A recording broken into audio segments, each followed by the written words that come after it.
Tambah dok, dokter Yani sementara join dok.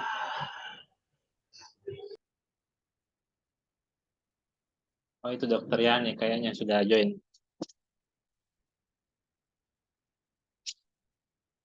Oke.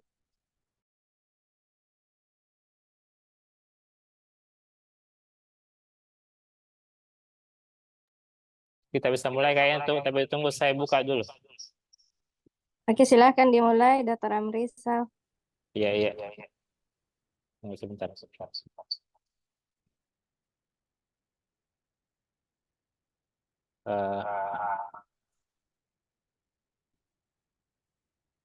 tunggu dulu ya. Oke, Assalamualaikum warahmatullahi wabarakatuh. Waalaikumsalam warahmatullahi wabarakatuh dok. Yang terhormat Dokter Penguji 1, Dokter Yani Sodika, SMKes SPMK. Penguji 2, Dokter Nurfasanti Fattah. Pembimbing 1, Dokter Andi Siti Fahira Arsal, MKes. Terima kasih atas waktunya menyempatkan diri untuk bisa hadir di acara pembacaan proposal Ananda Kita Mustika Wulandari angkatan 2021. Jadi mungkin kita di share dulu. Mana tadi share-nya? Share.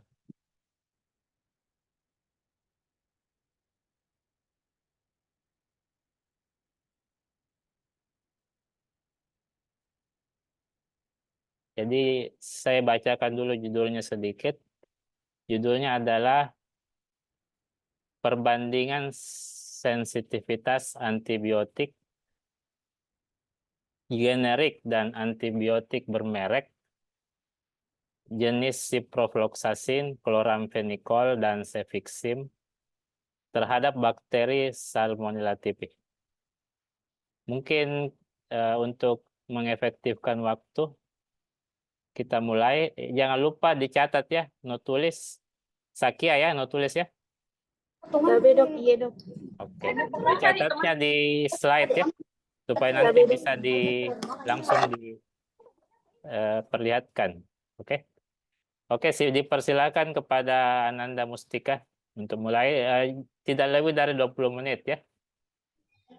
Oke. Tambah dok, Bismillahirrahmanirrahim. Assalamualaikum warahmatullahi wabarakatuh. Yang saya hormati dokter pembimbing saya, pembimbing 1, Dokter Andi Siti Fahira Arsal, MKes. Pembimbing 2 saya, Dr. Amrizal Mukhtar, MKes, PhD, dan yang saya hormati Dr. Yani Sodika, MKes, SPMK, dan yang saya hormati Dr. Nurfahanti Fattah, MKes. Terima kasih atas kesempatan yang diberikan pada saya. Pada kesempatan kali ini saya akan membacakan proposal karya tulis ilmiah saya yang berjudul Perbandingan Sensitivitas Antibiotik Generik dan Antibiotik Bermerek jenis ciprofloxacin, chloramphenicol, dan cefixim terhadap bakteri Salmonella typhi. Jadi latar belakang dari penelitian ini, di mana Salmonella typhi ini merupakan bakteri penyebab demam tifoid. Nah, menurut WHO pada tahun 2019, kasus demam tifoid ini terjadi sekitar 9 juta kasus per tahunnya, atau menyebabkan sekitar 110.000 kematian per tahunnya. Sehingga diperlukan pemberian tata laksana antibiotik. Nah, antibiotik yang biasa digunakan untuk pengobatan demam tifoid ini ada chloramphenicol yang biasanya merupakan ini pertama, kemudian thiamphenicol, ada ampicillin atau amoxicillin, kemudian ada cotrimoxazole, ada cephalosporin generasi ketiga, kemudian ada fluoroquinolone, dan ada erythromycin. Nah, antibiotik ini ada yang termasuk dalam antibiotik generik dan antibiotik bermerek. Nah, antibiotik generik adalah antibiotik yang digunakan yang namanya sesuai dengan kandungan zat atau kandungan zat yang ada di dalam obat tersebut. Sedangkan antibiotik bermerek itu adalah obat yang namanya sesuai dengan perusahaan farmasi yang mengeluarkan obat tersebut. Nah, menurut peraturan Menteri Kesehatan nomor HK 02.02 garing Menkes garing 068-I-2010 menyatakan bahwa obat generik wajib digunakan di pusat pelayanan pemerintah. Hari ini bertujuan agar masyarakat dapat menjangkau obat tersebut, karena selain itu juga obat generik ini sudah teruji kualitasnya. Nah, namun di lingkungan masyarakat masih menganggap bahwa obat yang bermerek atau obat yang mahal ini lebih bagus kualitasnya daripada obat generik. Karena adanya juga promosi dari perusahaan farmasi tersebut, sehingga memperkuat anggapan tersebut. Sehingga di sini peneliti perlu melakukan pengecekan terhadap kualitas obat generik dan obat bermerek tersebut. Nah, untuk rumusan masalahnya, kita mengetahui bagaimana sensitivitas antibiotik generik terhadap bakteri Salmonella typhi, bagaimana sensitivitas antibiotik bermerek terhadap bakteri Salmonella typhi, bagaimana perbedaan sensitivitas antibiotik generik dan antibiotik bermerek terhadap bakteri Salmonella typhi. Nah, untuk tujuannya, ada tujuan umum untuk mengetahui perbandingan kualitas antara obat antibiotik generik dan antibiotik bermerek terhadap Salmonella typhi.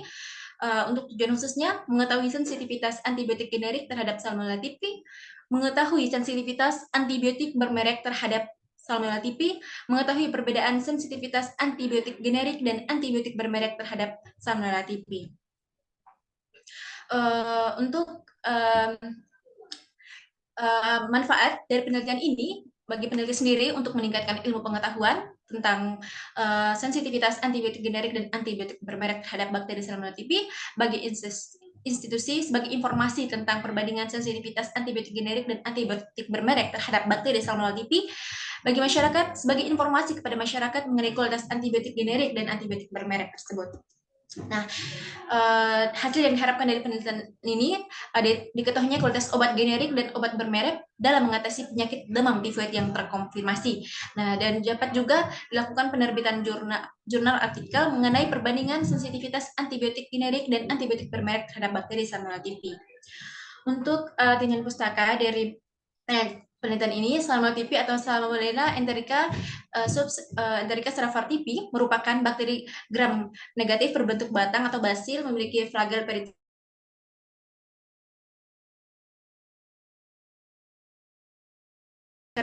sakarida dan memiliki 3 antigen utama, yaitu antigen H, O, dan V, dapat menghasilkan H2S atau endapan hitam dan dapat membentuk asam gas dan glukosa dan manosa pada tes biokimia. Untuk patomekanismenya masuknya Salmonella typhi ini apabila pasien mengonsumsi makanan yang terkontaminasi dengan Salmonella typhi, maka bakteri tersebut akan masuk melalui fekal oral dan akan menuju gaster. Nah, apabila bakteri ini tahan pada pH asam lambung, bakteri ini akan menuju pada epitel usus, terutama sel M, dan di sini akan memicu respon imun, terutama makrofag. Nah, di sini bakteri akan difagosit oleh makrofag, namun Salmonella typhi ini dapat berkembang biak di dalam makrofag tersebut, dan kemudian makrofag itu akan menuju palakopiri di idomistar dan menyebabkan menuju aliran darah dan menyebabkan bakteri biak pertama. Tapi di sini belum ada gejala atau asimptomatis. Kemudian makrofag tersebut akan menuju ke seluruh organ endotelio terutama hati dan limfa, dan setelah itu makrofag keluarlah bakteri tersebut dari fagosit dan berkembang di luar sel dan sinus. Nah, sehingga bakteri ini akan menuju ke aliran darah. Terjadilah bakteriemia kedua. Di sini bisa munculnya demam, malaisia, nyeri kepala, konstipasi, bradikardi, dan mialgia, dan dapat menyebabkan juga paleto yang tinggi serta limpa dan hepar yang membesar. Nah, sehingga diperlukan tata laksana pemberian antibiotik pada demam tifoid yang terkonfirmasi. Di sini antibiotik itu ada antibiotik yang generik dan antibiotik yang bermerek. Nah, di sini ada Antibiotik generik itu antibiotik seperti yang sudah dijelaskan tadi, antibiotik yang namanya sesuai dengan kandungan apa yang ada di dalamnya. Antibiotik generik itu ditandai dengan adanya lingkaran hijau dan garis putih yang putus-putus. Lingkaran hijau tersebut menunjukkan bahwa obat tersebut sudah diuji kualitasnya, sedangkan tanda putih-putih garis tersebut menandakan bahwa obat tersebut bisa digunakan oleh seluruh lapisan masyarakat. Kemudian ada antibiotik bermerek. Di sini contohnya ada Ciprec dan Interflox, di mana merupakan golongan fluoroquinolone juga, termasuk yang ciprofloxacin.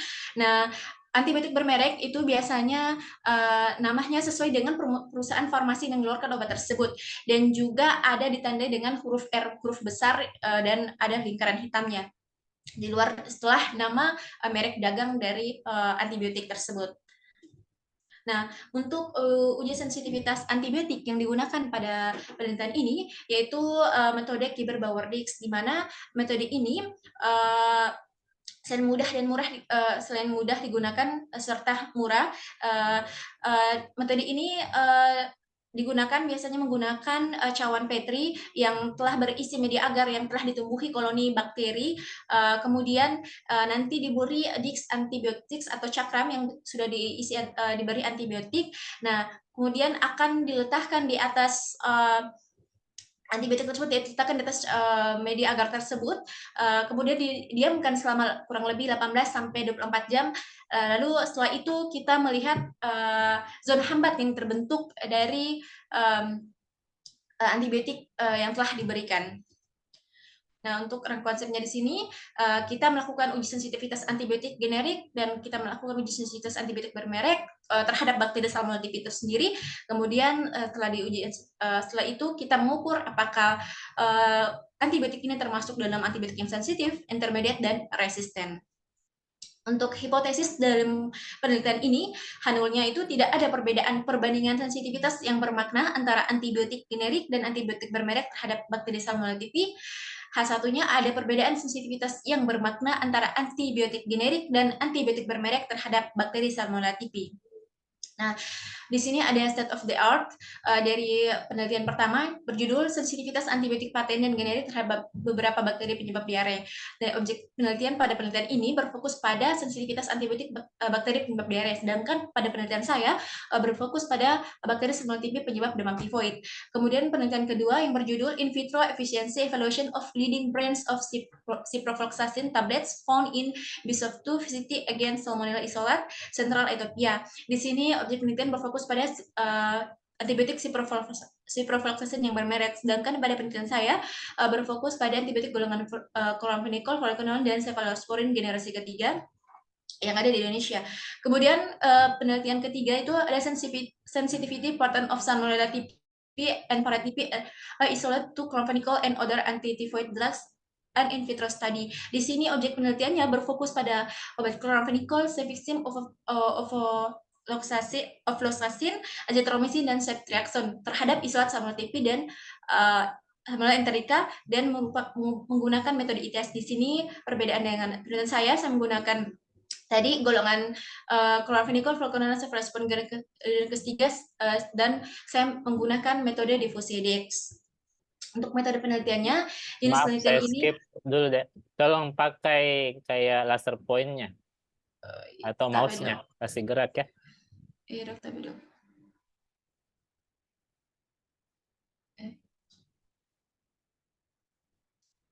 Bisa dikasih gerak mouse-nya atau laser point-nya. Bisa, tapi dok, ya dok. Oh ya, silakan lanjutkan.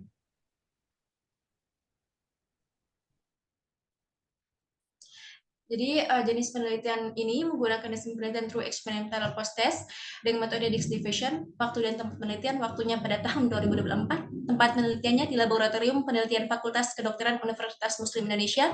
Dan variabel penelitiannya itu variabel independennya pemberian antibiotik generik dan bermerek. Variabel dependennya zona hambat bakteri Salmonella typhi.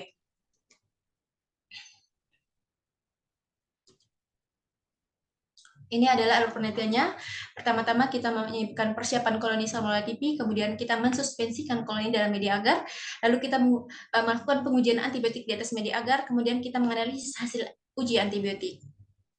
Nah, persiapan koloni, pertama-tama kita mempersiapkan alat dan bahan, kemudian kita melakukan pembuatan media agar, lalu kita siapkan biakan murni bakteri Salmonella tipi dengan kode genetik ATCC 14028, kemudian kita melakukan permajaan dan penumbuhan bakteri dengan diinokulasikan pada medium mononucleon agar, lalu diinkubasi pada suhu 37 derajat selama 1 kali 24 jam.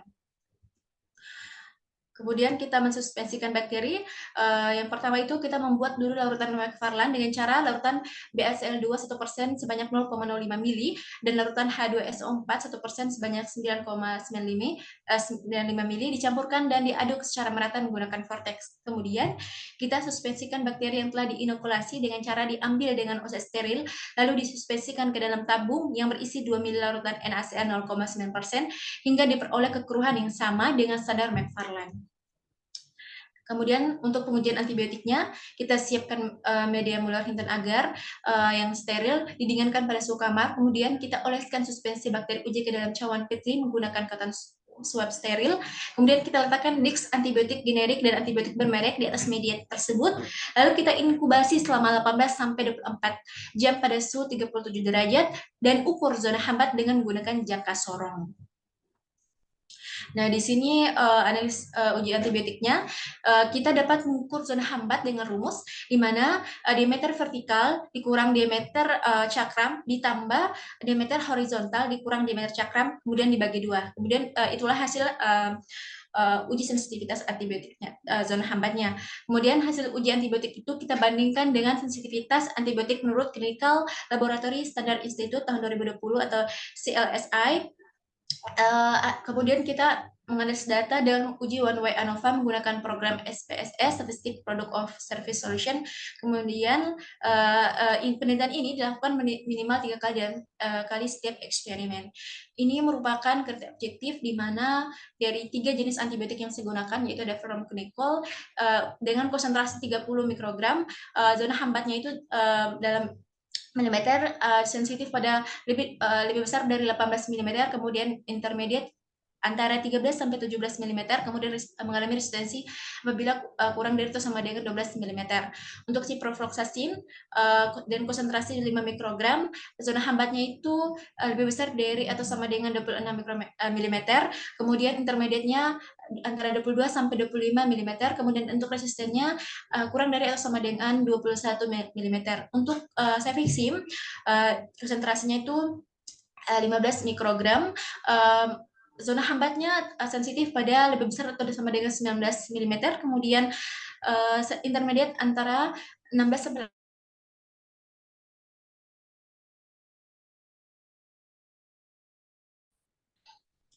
Tabe dok, mungkin itu saya dari saya dok. Terima kasih. Syukran jazakumullah khairan. Oke, alhamdulillah. Terima kasih atas presentasinya. Saya lihat cuma 15 menit ya. Saya rasa itu makin to the point, makin bagus ya. Oke, mungkin kita sekarang melangkah ke bagian tanya jawab. Mungkin kita kasihkan dulu giliran ke Dr. Yani Sodika sebagai penguji pertama. Silakan dok.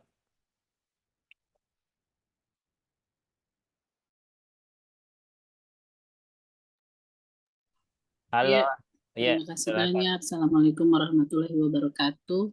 Waalaikumsalam warahmatullahi wabarakatuh dok. Saya mohon maaf ya ini karena lampu mati di rumahku dan ini sudah lowbat, jadi mungkin singkat aja pertanyaannya. Yang pertama, ya dok. Iya. Iya, silakan dok. Jadi pertanyaan pertama, kedengaran di suaraku? Tapi dok, iya kedengaran dok. Halo? Tapi dok, iya kedengaran dok. Halo? Iya, kedengaran sih dok. Terdengar suaraku? Iya, iya. Tapi dok, iya dok. Jelas. Jelas dok. Silakan. Halo. Ya itu.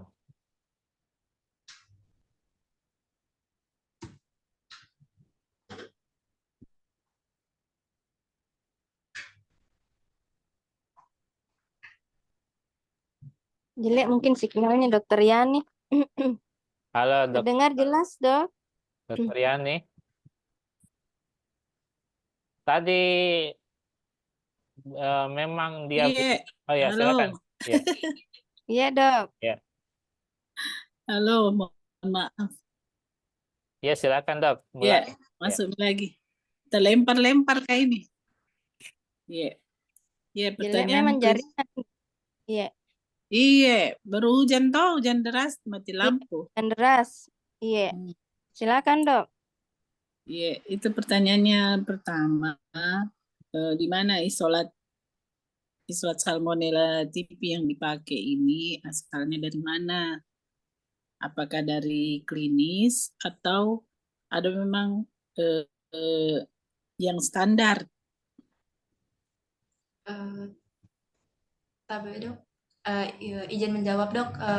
Kalau isolat sama tipinya dok, saya beli dok yang sudah ada kode genetiknya dok, supaya langsung tahu dok, langsung bisa dilakukan pengujian dok. Tabe dok. Kode genetik, Tolong Iya dok. sebutkan ATCC-nya, dek. Tabe dok. ATCT.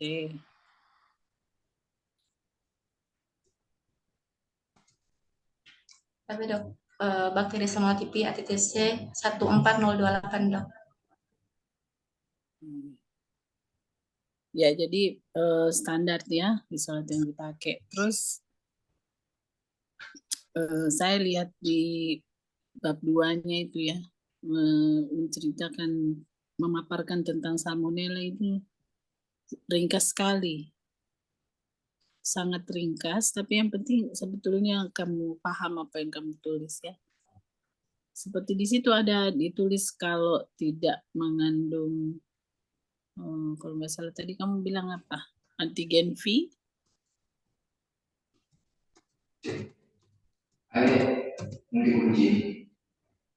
Tabe dok, iya dok. Kurang virulensinya. Nah, kira-kira faktor virulensinya apa saja ini? Salmonella tipi.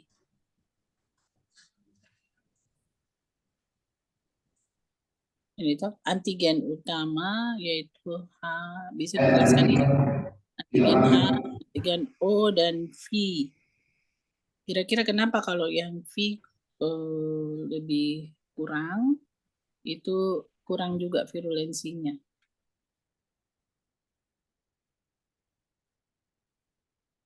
Ayo silakan dijawab, Stika.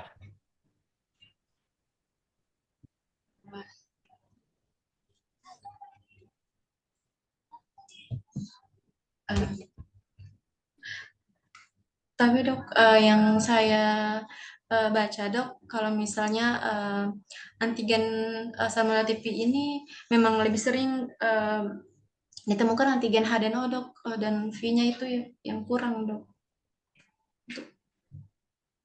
Ini antigen di mana saja? OH di mana? O di mana? V di mana?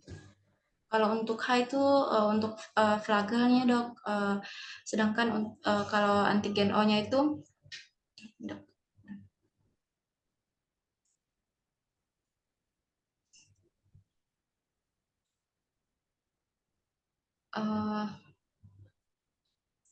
antigen somatiknya dok. Kalau untuk antigen V itu hanya beberapa serovar saja dok. Jadi menurutmu yang paling bagus ini di antara 3 antigen ini, walaupun kita nggak bicara, nggak ada pemeriksaan antigen ya, tapi kan nanti kita bekerja, kita membicarakan mekanisme kerja antibiotik toh. Nah, kalau antibiotik ini ada nggak yang menyerang antigen-antigen tersebut, 3 yang kamu sebutkan ini? Antibiotik yang kamu mau pakai itu kan ada golongan fluoroquinolon ya, ada juga cephalosporin. Apa yang dipilih nanti semua satu-satu itu ya? Iya dok, ada 3 dok, ada ciprofloxacin, fluoroquinolone, dan cefixim dok. Di mana target kerjanya itu? Apakah menyerang antigen ini atau ada struktur lain dari salmonella itu yang mau yang diserang?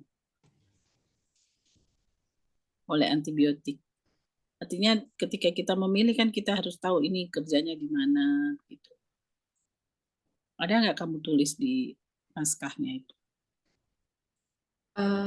Tapi dok, kalau saya memilih berdasarkan MDR-nya dok, multidrug resistensi. Jadi saya mengambil antibiotik yang masih banyak digunakan di puskesmas atau rumah sakit dok. Makanya saya memilih tiga jenis antibiotik itu dok. Kok MDR yang mana maksudnya multidrug resistant? Obat-obat yang MDR. ada beberapa obat Kenapa untuk MDR? multidrug resistensi itu dok, kan ini obat antibiotik yang digunakan untuk Salmonella typhi itu ada beberapa yang sudah resistensi Yang seperti jelas Kim, kurang jelasnya. tapi dok, kan ada 7 Salmonella ada MDR-nya. tapi dok, ada antibiotik yang telah mengalami resistensi dok, seperti amoxicillin atau ampicillin dok, kemudian ada cotrimoxazole juga mengalami resistensi dok. Kalau pada Salmonella typhi dok, ada beberapa yang masih banyak yang mengalami sensitivitas dan masih banyak diberikan pada pasien Salmonella typhi itu ada yang sering itu ada saya pilih 3 obat itu 3 obat tersebut dok, karena Bukan itu chlorpheniramine juga. pertanyaannya. Iya dok. Pertanyaannya Dokter Yani, bagaimana cara kerjanya itu ketiga obat itu? Apa kamu tahu? Atau begini saja, obat yang bukan itu jawabannya. Mungkin dia tidak mengerti maksudnya, Dok. Itu yang tadi saya bilang. Bisa tidak kamu jelaskan itu? Cara kerjanya. Pertanyaannya, obat yang dipilih itu target kerjanya di mana? Iya, terhadap salmonella. Berketumpuk, Ki. Ayo silakan dijawab, Dek. Tapi dok, mungkin untuk itu saya belum tahu dok, tapi yang untuk yang saya tahu untuk membunuh bakteri itu yang ini dok, fluoroquinolone dok, karena merupakan spektrum luas dok, antibiotik spektrum luas. Kalau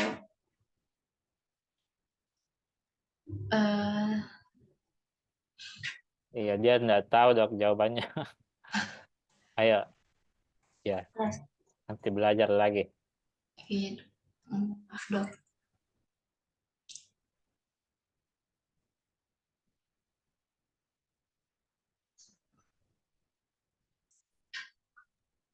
Kayaknya Dokter Yani sudah terkeluar ya. Saya tidak lihat lagi sih dia. Beliau. Oh, masih ada. Iya dok, tapi mohon maaf keluar masuk nih. Iya, iya. Iya. Dia tidak tahu jawabannya dok itu.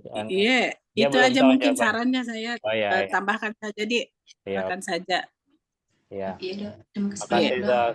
Mungkin ditambahkan saja di naskahnya sedikit. Oke. Iya. Iya dok, terima kasih banyak dok. Mungkin satu dok Ditambahkan sebelum. saja dok mengenai sedikit teori salmonellanya dan target kerja obat.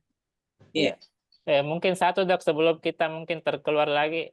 Bagaimana Iya, dok. pendapat Makasih. tentang ide ini dok? Sorry keluar masuk. Halo dok. Oh. Kayaknya mungkin karena masalah jaringan ya kita berterima kasih kepada Dr. Yani yang sudah memberikan pertanyaan tanggapan. Sekarang kita beralih ke penguji kedua, Dr. Nurfasanti Fattah, MKes. Persilahkan dok. Halo, saya kira kita sudah keluar dok. Halo. Tuh. Nah. Kita melangkah ke Dr. Nurfasanti saja dulu. Nanti kita lanjutkan ke Dr. Yani kalau masih ada waktu. Silakan Dr. Santi. Ya. Terima kasih banyak dok. Bismillahirrahmanirrahim. Assalamualaikum warahmatullahi wabarakatuh. Waalaikumsalam warahmatullahi wabarakatuh. Selamat ya, sudah ke tahap pembacaan proposal. Iya. Yang pertama mungkin dari latar belakang. Kenapa memilih judul ini? Mungkin di latar belakangnya belum ada kayaknya. Kenapa pilih yang memangnya bahasa bakunya itu bermerek?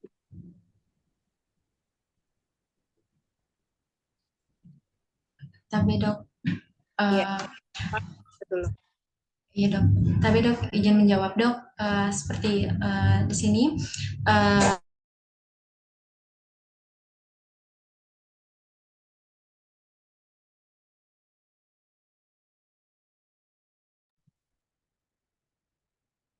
Mustika terkeluarkah?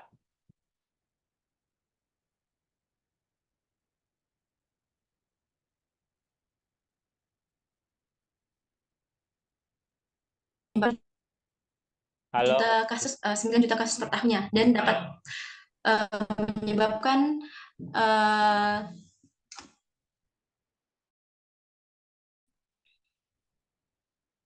mati lampu kayaknya ini tempatnya Mustika ini. dan dapat menyebabkan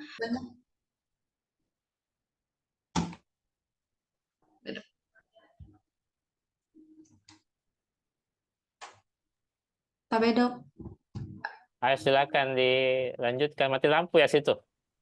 tapi dok iya dok mati lampu dok. Innalillahi wa inna ilaihi raji'un. Silakan semaksimal mungkin. Tapi dok, tadi kan selama tip itu dapat menyebabkan sekitar 9 juta kasus per tahun sehingga angka kematiannya juga menyebabkan mortalitas yang tinggi sekitar 110.000 kematian per tahunnya.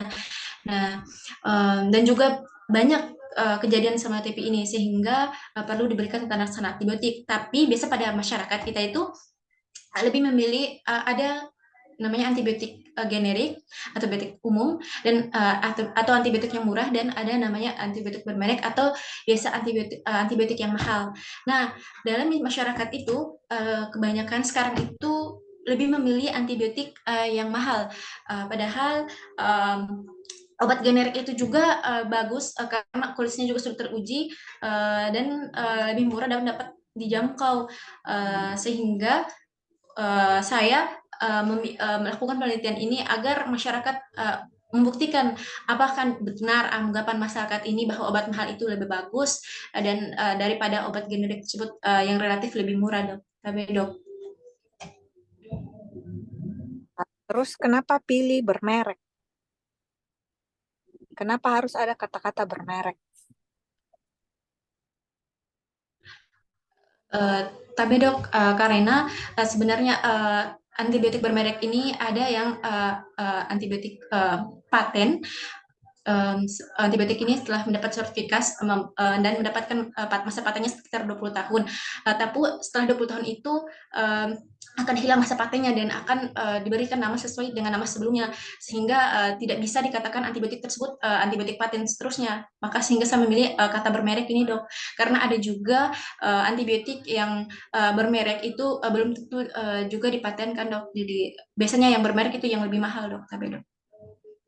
Tapi kalau Theo dari di tinjauan pustaka dari efek guna antibiotik bermerek itu ada dibandingkan dengan generik fungsi kerjanya obatnya. Tapi dok, kalau untuk Membandingkan fungsi kerja obatnya yang bermerek sama yang generik. tapi dok, iya dok. Ada kita bahas di tinjauan pustaka. Tapi dok, hanya gambaran secara umum antibiotik generik sama antibiotik bermerek dok. Tapi kalau dari segi jenisnya enggak. Belum dok, jenisnya belum. Karena nanti kita akan membandingkan dari ini kan ceritanya kita pakai apakah ini? Bagaimana cara kita mau melakukan penelitian ini kak? Coba perlihatkan tadi metode Kirby Bauernya. Tapi dok.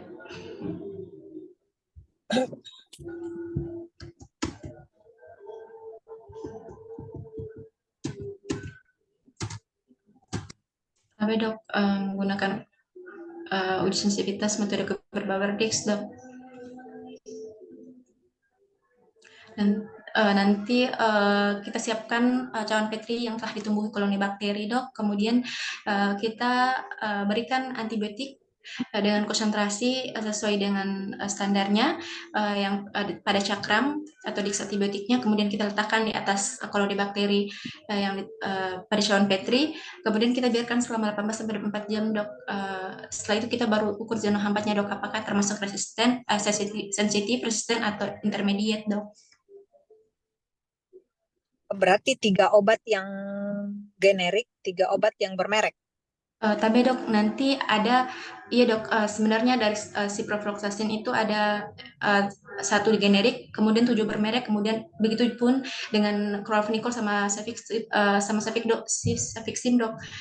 Gunakan 7 yang generiknya, Dok. Pertanyaan berikutnya, apa perbedaannya masalahmu sama tinjauan pustaka?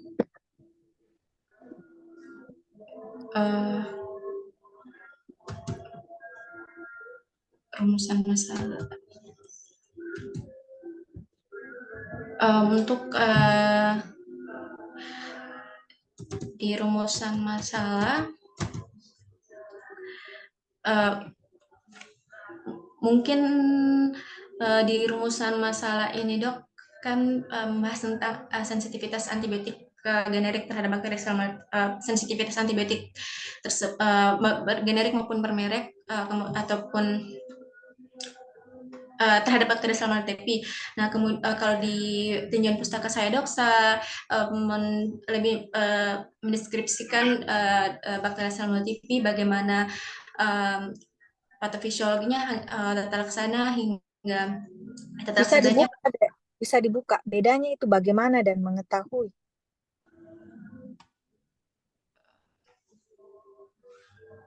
Perbedaannya itu saja toh, bagaimana dan mengetahui toh. Iya, Dok. Apa sebenarnya itu rumusan masalah, Dek? Apa bedanya rumusan masalah sama tinjauan pustaka, tinjauan pus? Untuk rumusan masalah, mungkin pertanyaan secara umum, Dok, berkaitan dengan judul penelitian saya, Dok. Kalau tinjauan pustaka lebih merincikan apa yang berkaitan dengan judul penelitian dan yang telah dirumuskan. Tapi sama Ji, Dek, bagaimana? Lihat mikir tujuan khusus tak, Dek, mengetahui. Iya, Dok. Itu mungkin saja, Dok. Terima kasih. Iya, Dok. Terima kasih banyak, Dok. Oke, terima kasih Dokter Santi atas masukannya. Tolong dicatat ya. Mungkin nanti kalau tidak mengerti pertanyaannya apa, nanti dikonfirmasi ulang langsung, ketemu langsung ya. Ya, jadi dari notulen nanti ini bisa diingat ya. Nah, sekarang kita beralih ke pembimbing 1. Dokter Selti Fahira, silakan, Dok. Oke, baik. Terima kasih Dr. Amrisal. Terima kasih untuk para penguji, Dr. Yani, Dr. Santi atas masukannya untuk proposal Ananda kami. Jadi terlepas dari apa yang ditanyakan oleh penguji tadi, rata-rata umumnya menanyakan tentang teori penguasaan. Artinya penguasaan teori dari mustika ya. Jadi untuk teknis pelaksanaan nantinya bagaimana penelitian tersebut itu artinya tidak dikomentari ya. Jadi dianggap kita silahkan jalan ya. Oke. Untuk di tinjauan pustaka mungkin ada naskahnya, boleh dibuka Word-nya, Dek. Kita bisa lihat sekalian apa-apa yang kamu masukkan kembali, apa kurangnya. Jadi tadi sekilas Dokter Yani menanyakan tentang target kerja dari antibiotik yang mustika pilih ya. Jadi ya sekilas lah istilahnya kita menyinggung tentang mekanisme kerja dari golongan tersebut. Jadi contohnya mana? Tabe dok.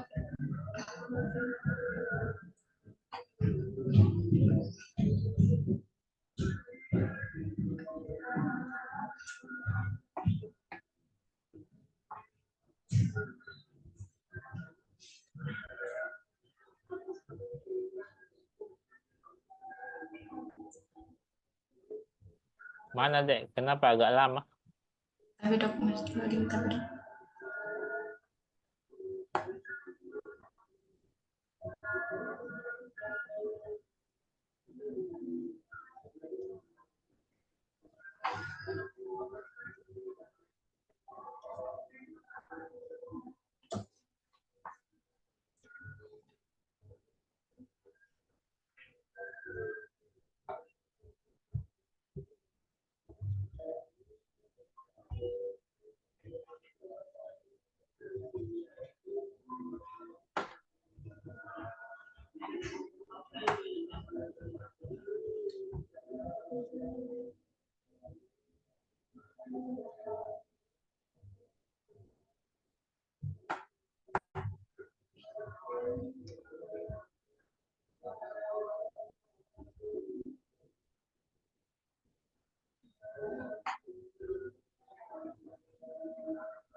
Apanya yang mau dicari, dok?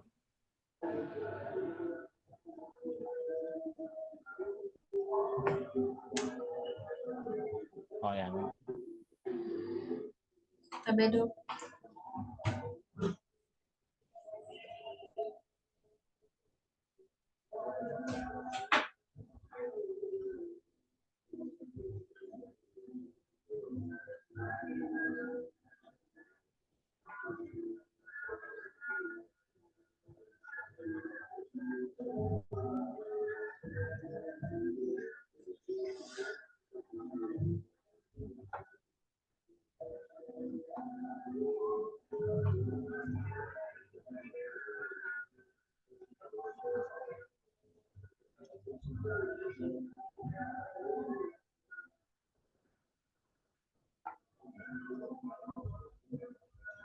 Tabe dok.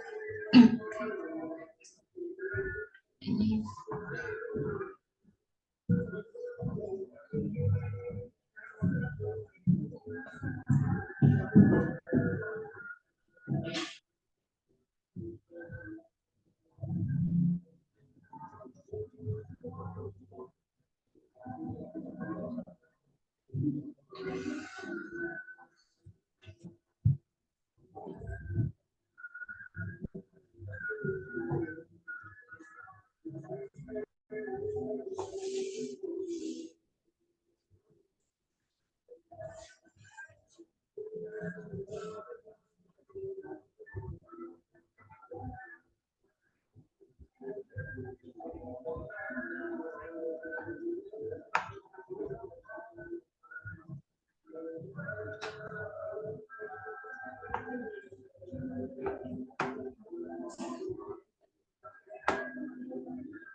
apa tadi pertanyaannya, dek, Dokter Fahira? Mungkin Tabe dok, di bagian mungkin yang bagian antibiotik dok, mekanisme kerjanya di Dokter Fahira. Oh ya, anu anu ke ya. jadi tolong ditambahkan itu di secara umum yang kita kasih masuk tentang mekanisme kerja secara umum untuk beberapa golongan antibiotik. Tetapi yang diminta lebih spesifik bahwa kita menjelaskan dari 3 golongan yang Mustika pilih, ya. Jadi contohnya tadi ada kloramfenikol, cefalosporin generasi ketiga, fluoroquinolone. Nah, dari 3 golongan ini kamu menjelaskan bagaimana kerjanya, mekanismenya, targetnya di mana.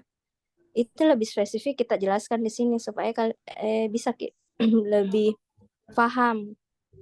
Tidak perlu menjelaskan secara umum panjang lebar tentang mekanisme antibiotik yang lainnya. Iya dok, iya dok. Terus yang saya tangkap juga mesti mungkin ditambahkan dari pertanyaannya Dokter Santi, alur obat itu, alur obat yang bagaimana sih sampai dikatakan ini generik, ini obat generik, dan ini obat bermerek, di mana bermerek ada paten, ya. Nah, bagaimana itu yang kamu jelaskan di situ, tambahkan di tinjauan pustakamu.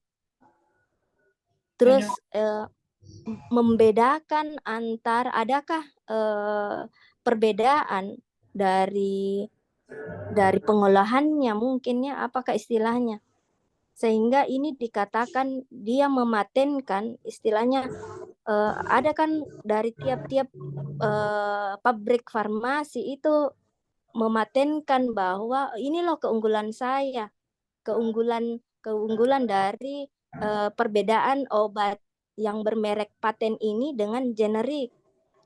Ada kan yang sekilas ya, ini dikatakan dari produksinya ada sistem nano dia pakai.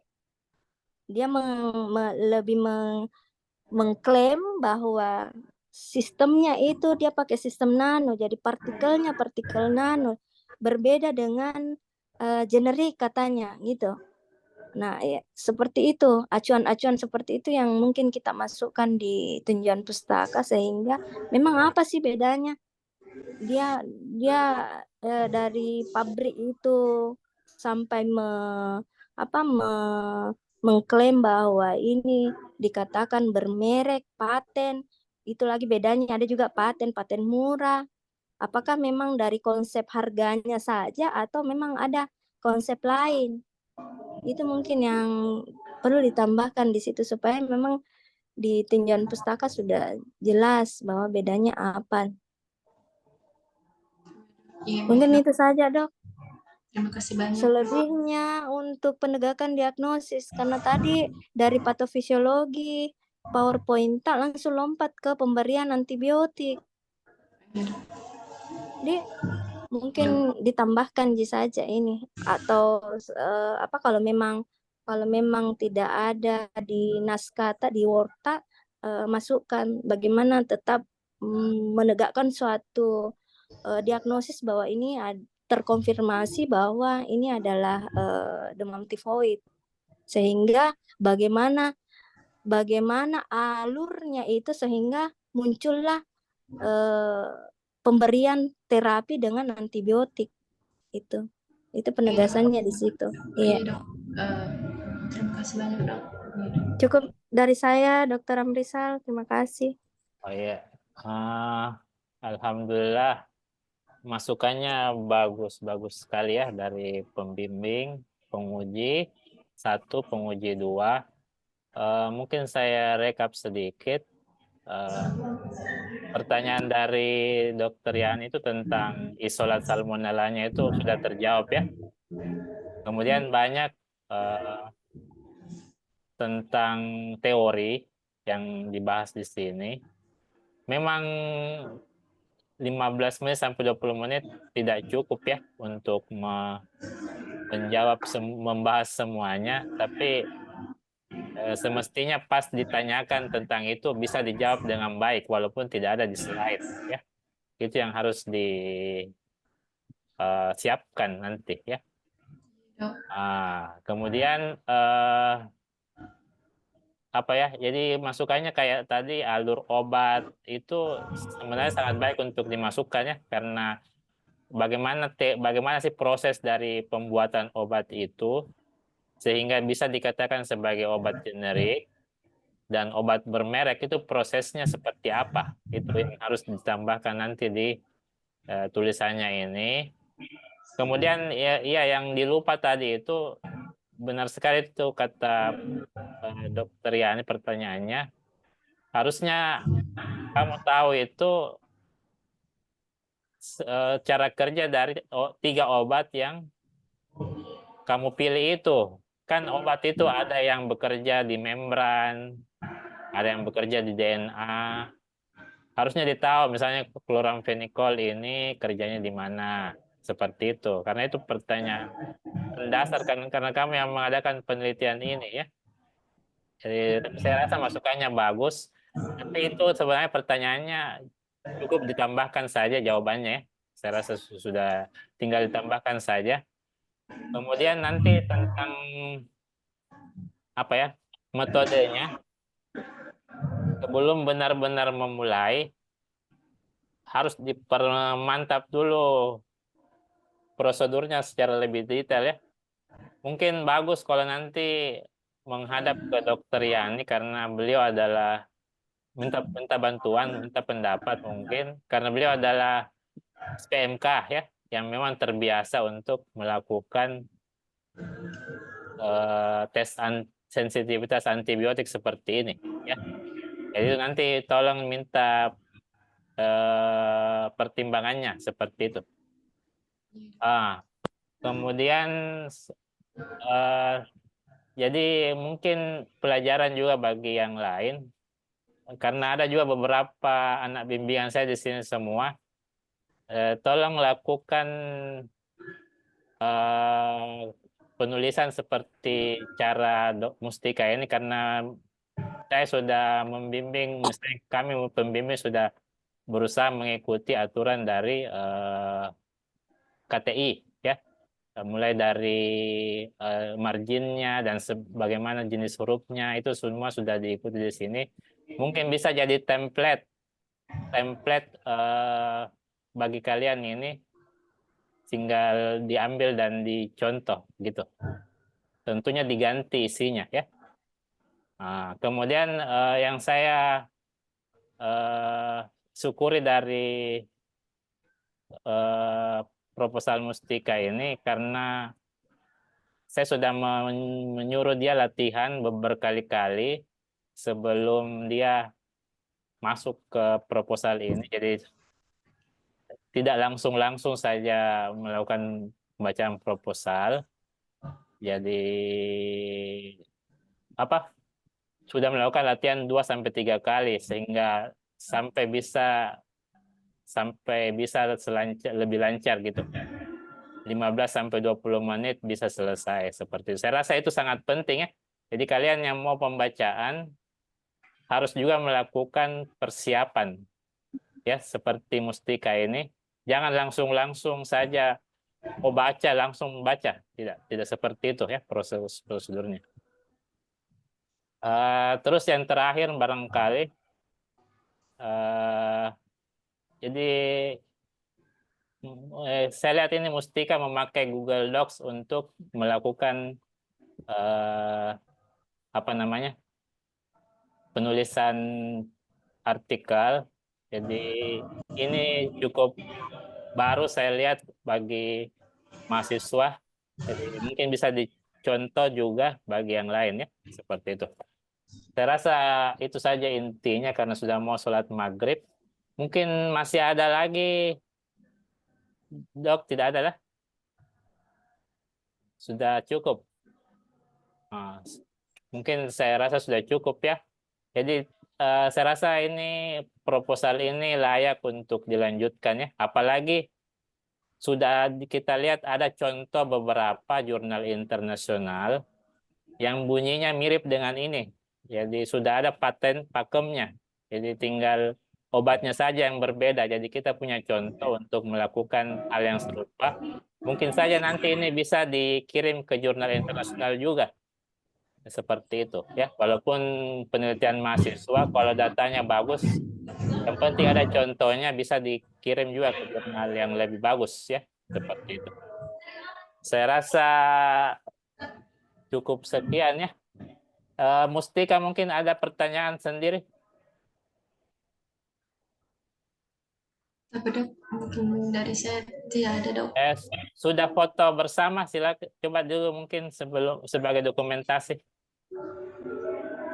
Tapi Dok, Sudah diambil? Ya kita belum. dokumentasi dulu ya. Ya tapi Dok, belum Dok. Tunggu dulu. Saya aktifkan dulu videoku juga.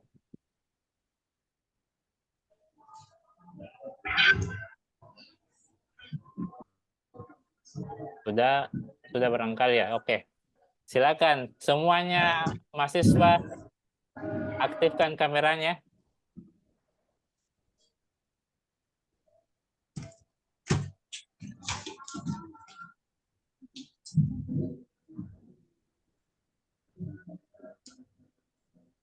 Ayo sebelum kita foto bersama.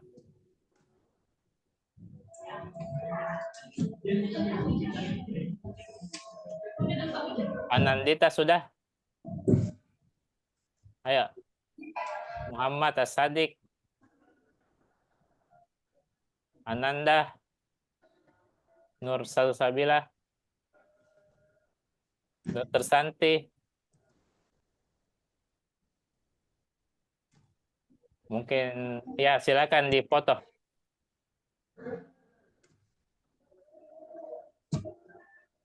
Sudah? Kami, Dok. Sudah?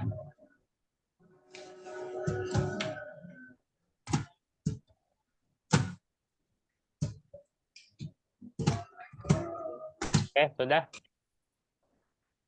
Iya, Dok. Sudah? Tapi, Dok, sebentar, Dok.